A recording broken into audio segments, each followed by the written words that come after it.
Hello दोस्तों, कैसे हैं आप। उम्मीद करती हूँ अच्छे ही होंगे। तो आज मैं आपको क्लास 12वीं का स्वतंत्र भारत में राजनीति का 9वां चैप्टर राजनीति में बदलाव के विषय में समझाऊंगी। इसमें 1989 के बाद जो बदलाव आए, जैसे गठबंधन का दौर, मंडल आयोग, पिछड़े आयोग की सिफारिशें आदि के विषय में समझाऊंगी। अगर आपको मेरी वीडियो पसंद आ रही है तो मेरे चैनल को सब्सक्राइब कीजिए, वीडियो को लाइक कीजिए और बने रहिए मेरे चैनल के साथ। तो चलिए मेरी वीडियो की तरफ। आज हम आपको क्लास 12वीं की दूसरी बुक का 9वां लेसन करवा रहे हैं, भारतीय राजनीति नए बदलाव। आप सभी जानते हैं कि भारत 15 अगस्त 1947 को स्वतंत्र हुआ और आप सभी को ये भी पता है कि जो कांग्रेस पार्टी है वो स्वतंत्रता से पहले की पार्टी है। इसका जन्म 1885 में ए ह्यूम के द्वारा किया गया। इस पार्टी ने राष्ट्रीय आंदोलनों में भी भाग लिया और भारत स्वतंत्र होने के बाद भी इसकी अपनी ही भूमिका रही। जो देश का प्रथम प्रधानमंत्री था वो भी इसी पार्टी से था। लेकिन 1990 के दशक के बाद अनेक बदलाव आए जिससे राजनीति पर गहरा प्रभाव पड़ा। आइए देखते हैं क्या क्या बदलाव इसके अंदर आए। सबसे पहला कांग्रेस पार्टी का एक दल प्रभुत्व की समाप्ति। क्या है कि कांग्रेस पार्टी 1984 से पहले उसका एक दल प्रभुत्व रहा, मतलब हमेशा वही बहुमत में आई, उसने ही अपनी सरकार बनाई। लेकिन 1984 में जिस पार्टी ने 415 सीटें प्राप्त की थी, वही 1989 में ये पार्टी महज 197 सीटों पर सिमट कर रह गई। फिर क्या होता है कि 1991 में मध्यवर्ती चुनाव होते हैं, कांग्रेस पार्टी फिर सत्ता में आती है, लेकिन ये बहुमत से नहीं आई। इसने काफ़ी सीटें जीती, लेकिन ये प्रमुख पार्टी के रूप में नहीं उभरी। कांग्रेस पार्टी की 1984 के बाद बहुमत से सरकार नहीं बनी। क्या है कि 1984 के बाद कांग्रेस पार्टी बहुमत के साथ कभी भी अपनी सरकार नहीं बना पाई। दूसरा इसमें बदलाव आया वो आया मंडल आयोग। क्या था कि मंडल आयोग से पहले जो पिछड़ी जातियाँ थी उन पर कोई ध्यान नहीं देता था, उनकी ना कोई विकास की योजनाएं बनाता था, ना उनके बारे में सोचता था। फिर जो मंडल आयोग की रचना की गई 20 सितंबर 1978 को। इसके जो अध्यक्ष थे वो थे विदेश्वरी प्रसाद मंडल। इन्हीं के नाम पर इस आयोग का नाम रखा गया। इसका जो कार्य था वो था पिछड़ी जातियों की पहचान करना और उनके विकास की योजनाएं बताना। क्या है कि जो पिछड़ी जातियां उस समय थी 3743 पिछड़ी जातियों की पहचान की गई थी। अब देखते हैं कि मंडल आयोग ने क्या क्या सिफारिशें की। सबसे पहले है लघु उद्योगों के लिए सहायता देना। जो व्यक्ति छोटे छोटे उद्योग लगा के अपना कार्य कर रहे हैं, अपनी जीविका चला रहे हैं, उनके लिए क्या है सहायता प्रदान करना। दूसरा इस आयोग की सिफारिश थी शिक्षा संस्था और जो सरकारी नौकरियां हैं उनमें जो पिछड़ा वर्ग है, पिछड़ी जो जातियां हैं, उनको 27% आरक्षण दिया जाए। तीसरी जो सिफारिश की गई वो क्या थी कि भूमि सुधार कार्यक्रम शीघ्र लागू किया जाए, ताकि जो भूमिहीन या छोटे किसान हैं उन्हें जमींदारों पर निर्भर ना रहना पड़े। आइए अब पढ़ लेते हैं कि मंडल आयोग की जो सिफारिशें हुई उनके क्या परिणाम निकले। जो राष्ट्रीय मोर्चे की सरकार थी उसने इसे लागू करने का प्रयास किया, लेकिन सरकार के इस फैसले से क्या हुआ कि देश के विभिन्न भागों में मंडल आयोग के विरोध में हिंसक प्रदर्शन हुए। फिर ये मुद्दा क्या है सर्वोच्च न्यायालय में लाया गया और जहां पर आरक्षण के समर्थन में फैसला लिया गया। मतलब सर्वोच्च न्यायालय ने भी माना कि पिछड़ी जातियों को आरक्षण दिया जाना चाहिए। मंडल आयोग की जो सिफारिशें हैं उनको इसके बाद लागू कर दिया गया। इस केस को इंदिरा साहनी केस के नाम से जाना जाता है। अगला जो राजनीति में बड़ा बदलाव आया वो थी नई आर्थिक नीति। ये 1991 में लागू की गई थी। किसने लागू की थी? नरसिम्हा राव की सरकार थी, उसने इस नीति को लागू किया था। और उस समय पे डॉक्टर मनमोहन सिंह क्या थे? वित्त मंत्री थे, जो बाद में प्रधानमंत्री जी भी बने थे। आइए अब पढ़ते हैं नई आर्थिक नीति लाने के कारण। क्या है कि सोवियत संघ का टूटना। सबसे बड़ा कारण तो ये रहा कि भारत क्या है किसमें भरोसा करता था? सोवियत संघ में। सोवियत संघ क्या करता था? भारत की काफ़ी मदद भी करता था। तो 1991 में सोवियत संघ का विघटन हो गया, वो टूट गया और इससे क्या हुआ कि भारत की जो सहायता है वो एकदम से बंद हो गई। दूसरा क्या हुआ कि भारत के पास जो विदेशी मुद्रा के भंडार थे उनमें कमी आ गई, यानी भारत के पास पैसे की भी कमी हो गई। कौन से पैसे की? विदेशी मुद्रा की। अब उन्हें व्यापार करने में मुश्किलें होने लगी। तीसरा क्या है? पूंजीवादी अर्थव्यवस्था को मान्यता। पूरे विषयों के अंदर आप सभी को पता है कि जो अमेरिका था वो जीत गया था, सोवियत संघ का विघटन हो गया था। तो जो अमेरिका की विचारधारा थी पूंजीवादी, पूरा विश्व उसको मानने लग गया था। अगला जो कारण रहा वो है सार्वजनिक उद्यमों में घाटा। अब क्या हुआ कि सरकार के पास इतने उद्योग हैं, इतने कार्य हैं, तो वो अपने उद्यमों पर ध्यान नहीं दे पाई, जिससे क्या हुआ कि सार्वजनिक जो उद्यम है उनमें घाटा होने लगा। आइए अब पढ़ लेते हैं नई आर्थिक नीति की विशेषताएं। नई आर्थिक नीति क्या है कि दूसरे जो देश हैं उनको अपने देश के अंदर व्यापार करने की स्वीकृति है नई आर्थिक नीति। हम भी दूसरे देशों में व्यापार करें, वो भी हमारे देश में आकर व्यापार कर सकते हैं। दूसरा क्या था कि हम दूसरे देशों के जो अंदर जाकर उद्योग लगा सकते हैं, वो हमारे देश के अंदर उद्योग लगा सकते हैं। तो कहने का क्या मतलब है कि जो पहली विशेषता वो यही है, बाजार मूलक प्रणाली पर जोर यानी व्यापार पर जोर दिया गया। दूसरा है विभिन्न वस्तुओं पर आर्थिक सहायता समाप्त।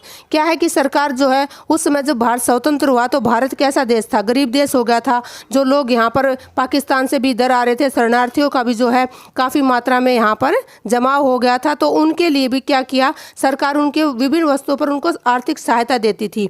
अब क्या किया सरकार ने कि काफ़ी टाइम हो गया था उनको यहाँ पर रहते हुए, तो हर व्यक्तियों को क्या किया, वस्तुओं पर आर्थिक सहायता देना बंद कर दिया गया और रोजगार के जो है रास्ते खोले गए ताकि वो रोजगार करें और अपना कार्य स्वयं करें।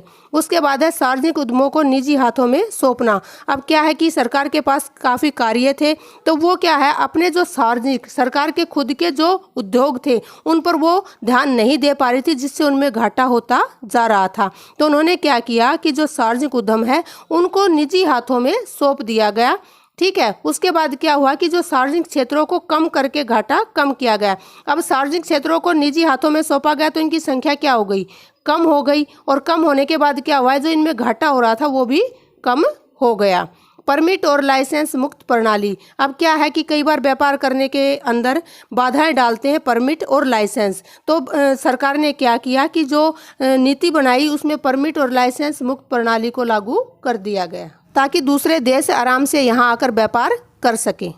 नई आर्थिक नीति को एलपीजी कहा गया है। एलपीजी क्यों कहा गया है कि एल से बना लिबरलाइजेशन, इसका मतलब है उदारीकरण, प्राइवेटाइजेशन यानी निजीकरण और ग्लोबलाइजेशन यानी कि वैश्वीकरण। अब हम देख लेते हैं कि ये क्या है। उदारीकरण क्या है कि सरकार देश में व्यापार बढ़ाने के लिए नीतियाँ सरल बनाना चाहती है। मतलब ये नाम से ही दिख रहा है कि उदारीकरण यानी व्यापार में उदारता को अपनाना, इसमें लाइसेंस परमिट वगैरह को मुक्त कर देना ताकि आराम से व्यापार किया जा सके। दूसरा है निजीकरण। मैंने आपको बताया कि जो सरकार के उद्यम है वो घाटे में चल रहे थे, तो सरकार ने एक इसके लिए उपाय निकाला कि जो सरकारी उद्यम थे उनकी उत्पादकता और कार्य क्षमता को बढ़ाने के लिए क्या किया जाए, उसको निजी हाथों में सौंप दिया जाए। उसके बाद आता है वैश्वीकरण। वैश्वीकरण क्या होता है कि जो भारतीय अर्थव्यवस्था है उसको विश्व की अर्थव्यवस्था से जोड़ दिया। ठीक है, इससे क्या हुआ कि जो भारत की वस्तुएं हैं और सेवाएं हैं उनका प्रवाह हुआ दूसरे देश में और दूसरे देशों की वस्तु और सेवाएं हमारे देश में आई, यानी उनकी वृद्धि हुई। ठीक है, और फिर इससे क्या हुआ कि देश का विकास हुआ। तो अगला जो राजनीति में बदलाव आया वो था धार्मिक संगठनों की शुरुआत। देखिए, बाबरी मस्जिद का इतिहास। सबसे पहले मैं इसका इतिहास बताती हूँ कि जो हिंदू संस्कृति में क्या है कि भगवान राम को बहुत बड़ा दर्जा दिया गया है और उनकी जो जन्मभूमि है वो है अयोध्या। ठीक है, उसमें क्या है कि मध्यकाल के अंदर एक मंदिर बनवाया गया। किसका मंदिर? भगवान राम का मंदिर अयोध्या के अंदर बनवाया गया।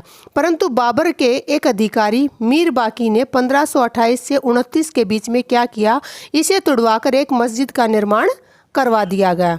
ठीक है, तो अधिकारी किसका था? बाबर का। तो इस मस्जिद का नाम रखा गया बाबरी मस्जिद। अब आता है अयोध्या विवाद। क्या होता है कि जो मस्जिद बनाएगी उसके बाहर हिंदुओं की पूजा के लिए एक चबूतरा बना दिया गया। मस्जिद के अंदर तो जो है मुस्लिम इबादत करते थे और जो बाहर वो चबूतरा बनाया था वहाँ पर क्या है कि हिंदू पूजा करते थे। अब ऐसे क्या हुआ कि छोटे छोटे विवाद होने लग गए, लेकिन तब क्या था, अंग्रेजों का शासन था और वो उन विवादों को सुलझा लेती थी। लेकिन आज़ादी के बाद क्या होता है कि 23 दिसंबर 1949 को कुछ लोगों ने मस्जिद के अंदर रामलला की मूर्ति को रखकर खबर फैलाई कि यह मूर्ति अचानक से प्रकट हो गई और कोर्ट में याचिका लगाई कि अब हिंदू अंदर पूजा कर सकते हैं। कोर्ट ने इसे विवादित मुद्दा बता प्रशासन को सौंप दिया। कहने का क्या मतलब है कि हिंदुओं को पहले ही लगता था कि जो ये मस्जिद है यहाँ पर क्या था, राम मंदिर था, और जो है मुसलमानों ने जो है रात को राम मंदिर को तोड़कर यहाँ पर मस्जिद बनाई है। तो ऐसे क्या किया, उन्होंने भी रामलला की मूर्ति को अंदर रखकर खबर फैला दी कि वो अपने आप प्रकट हुई है। लेकिन ये मुद्दा कहाँ पे गया? कोर्ट में गया और हिंदुओं ने याचिका लगाई कि अब हम भी अंदर बैठ के पूजा करेंगे। लेकिन कोर्ट को लगा कि ये बहुत ही विवादित मुद्दा है, इसमें बहुत बड़ी हिंसा फैल सकती है, इसलिए कोर्ट ने इसे प्रशासन को सौंप दिया। अब प्रशासन ने क्या किया, इस पर ताला लगा दिया कि ना तो हिंदू पूजा करेंगे और ना ही मुसलमान यहाँ पर इबादत कर सकेंगे। उसके बाद क्या होता है, 1980 के बाद एक विश्व हिंदू परिषद जो हिंदुओं की है, उसने वहाँ पर राम मंदिर बनाए जाने की मांग उठाई। भारतीय जनता पार्टी ने भी जो है इसका समर्थन किया। दबाव में आके प्रशासन ने क्या किया, वहाँ का ताला खोल दिया और ताला खुलने के बाद कई स्थानों पर बहुत भारी मात्रा में दंगे हुए और बहुत सारे व्यक्ति मारे गए। अब यह राष्ट्रीय राजनीति का मुख्य मुद्दा बन चुका था। यह अब नॉर्मली जो हिंदू मुस्लिम की लड़ाई नहीं रह गई थी, अब ये राजनीति का प्रमुख मुद्दा बन गया था। फिर आती है कार सेवा। कार सेवा क्या है कि वहाँ पर मंदिर निर्माण में जो कुछ लोग मंदिर में जाके श्रमदान करते थे या दान देते थे या जो फ्री में सेवा करते थे, उनको कार सेवक कहा जाता था। अब आता है बाबरी विध्वंस। क्या है कि लाल कृष्ण आडवाणी ने सोमनाथ जो कि गुजरात में है से अयोध्या तक रथ यात्रा निकाली। 6 दिसंबर 1992 में कार सेवकों ने बाबरी मस्जिद को गिरा दिया और छोटा सा मंदिर बना, रामलला की मूर्ति स्थापित की। उन्होंने क्या किया कि रात को क्या किया कि मस्जिद को गिरा दिया और वहाँ पे एक छोटा सा मंदिर बना दिया रातों रात और उसमें रामलला की मूर्ति को स्थापित कर दिया। लेकिन विध्वंस के बाद क्या हुआ कि देश में फिर दंगे जो है भड़क उठे और ये जो है पाकिस्तान और बांग्लादेश तक जो है इसका असर देखने को मिला। भारत के अंदर जो मुंबई है वो सबसे ज़्यादा इससे प्रभावित हुई। लेकिन फिर अयोध्या विवाद पर फैसला आता है 9 नवंबर 2019 को और सर्वोच्च न्यायालय फैसला सुनाता है कि जो विवादित भूमि है उस पर राम मंदिर का निर्माण किया जाएगा और रामलला की मूर्ति स्थापित की जाएगी। और जो मस्जिद के लिए उन्होंने क्या किया, अलग से 5 एकड़ भूमि दे दी।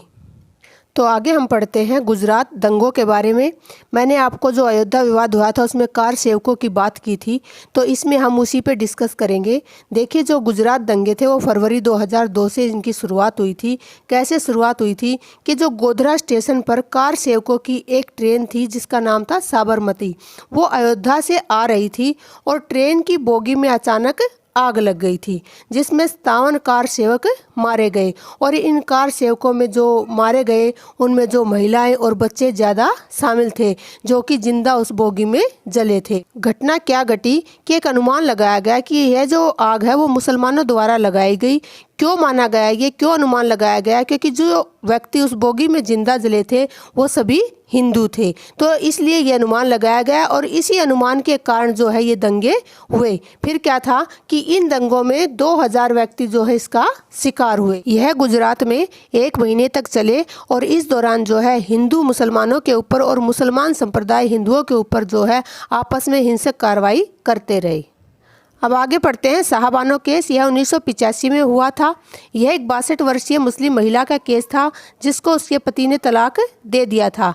62 वर्ष की उम्र होने के कारण वह अपना गुजारा नहीं कर पा रही थी, वह कोई भी कार्य करने में असक्षम थी। इसके लिए उसने क्या किया कि अपने पूर्व पति से गुजारा भत्ता हासिल करने के लिए अदालत में अर्जी दी। अदालत ने भी इस मांग को सही ठहराया, परंतु पुरातन पंथी मुसलमान जो हैं उन्होंने इसे पर्सनल लॉ में हस्तक्षेप माना और इसका विरोध किया। पुरातन पंथी क्या थे, जो पुराने विचारों के मुसलमान थे, उन्होंने क्या कहा कि ये हमारे जो है पर्सनल लॉ यानी जो खुद का कानून है उसके अनुसार ही हम इसको सुलझाएंगे, कोर्ट का इसमें दखल वाजिब नहीं है।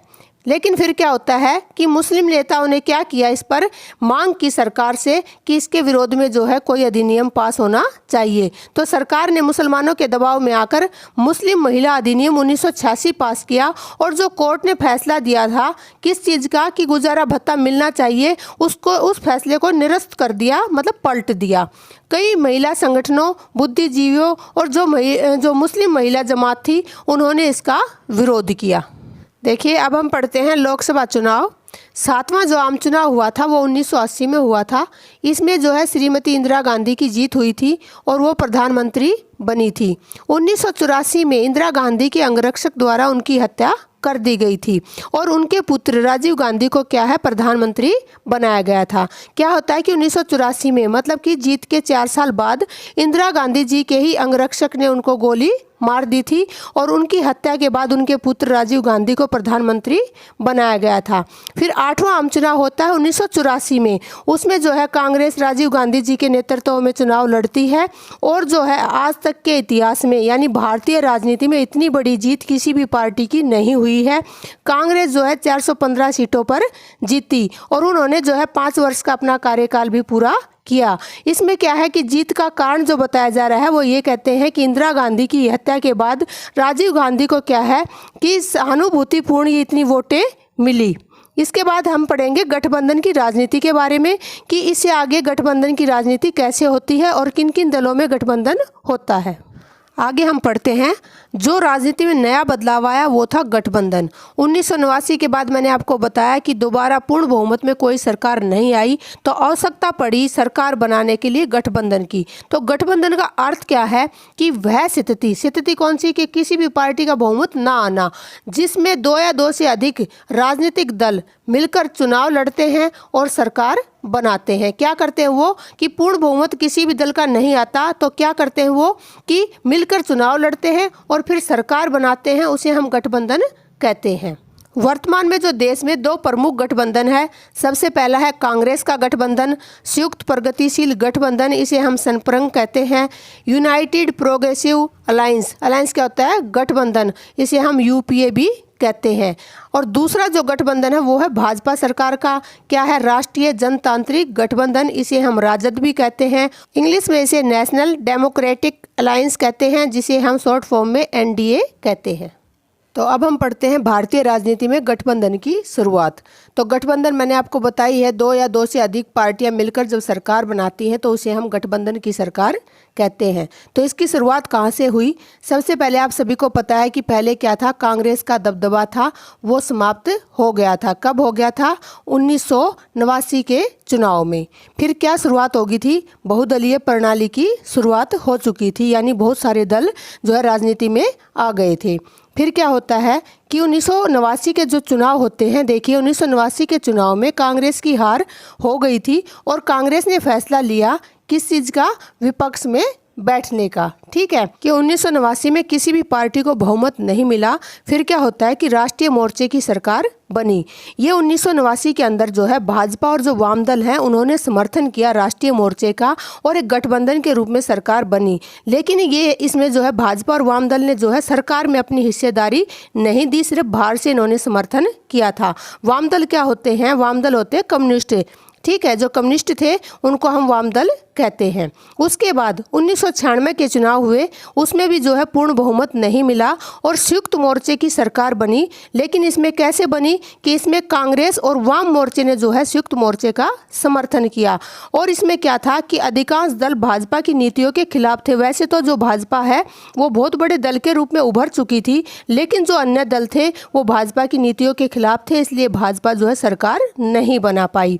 राष्ट्रीय मोर्चे की जो सरकार बनी और संयुक्त मोर्चे की जो सरकार बनी उसमें एक चीज समान थी। वो समान चीज क्या थी कि जब राष्ट्रीय मोर्चे की सरकार बनी तो भाजपा ने अपना समर्थन दिया। इनका एक ही उद्देश्य था कि कांग्रेस पार्टी जो है सत्ता में ना आ पाए। वैसे ही संयुक्त मोर्चे की जो सरकार बनी उन्होंने जो है कांग्रेस ने अपना समर्थन दिया, उनका भी यही उद्देश्य था कि भाजपा जो है वो सरकार ना बना पाए। उसके बाद क्या होता है कि जो संयुक्त मोर्चे की सरकार बनी वो निर्धारित 5 साल पूरे नहीं कर पाई और वो सरकार गिर गई। फिर क्या है, इलेक्शन होते हैं और मई 1998 से जून 1999 तक भाजपा जो है सत्ता में आई, लेकिन ये भी उचित रूप से जो है अपनी सरकार नहीं चला पाए और 1999 में दोबारा चुनाव हुए। 1999 में भाजपा राजग गठबंधन के साथ अपनी सरकार बनाती है और ये निर्धारित कार्यकाल जो 5 वर्ष का है उसे पूरा करती है। 1999 में वो साल था जो भारतीय राजनीति में एक बड़ा बदलाव लाता है। उसके बाद कोई भी सरकार जो है नहीं गिरी और जो 1999 के बाद जो भी सरकारें आई उन्होंने अपना जो कार्यकाल है वो निर्धारित समय पे ही पूरा किया। इसके बाद 2004 और 9 में सपरंग जो सरकार बनी, सपरंग मतलब कांग्रेस के नेतृत्व में जो गठबंधन सरकार है वो बनी संयुक्त प्रगतिशील गठबंधन के रूप में और इन्होंने भी अपना कार्यकाल पूरा किया। 2014 में यह परिवर्तन बदली और भाजपा की सरकार जो है पूर्ण बहुमत से सत्ता में आई और उन्होंने अपनी सरकार बनाई। उसके बाद 2019 में फिर चुनाव होते हैं और भाजपा जो है पुनः पूर्ण बहुमत के साथ जो है सत्ता में आई हुई है। 2014 तक किसी भी राजनीतिक दल को जो समर्थन नहीं मिला था, जितनी भी सरकारें बनी वो गठबंधन की सरकारें बनी और उसके अंदर जो विशेष भूमिका थी वो थी क्षेत्रीय दलों की भूमिका। 1996 में जो है भाजपा सबसे बड़ी पार्टी के रूप में उभर कर सामने आई। थैंक यू मेरी वीडियो देखने के लिए। अगर आपको मेरी वीडियो पसंद आ रही है तो मेरे चैनल को सब्सक्राइब कीजिए, वीडियो को लाइक कीजिए, बने रहिए मेरे चैनल के साथ। मिलती हूँ अगली वीडियो में। Bye bye, take care.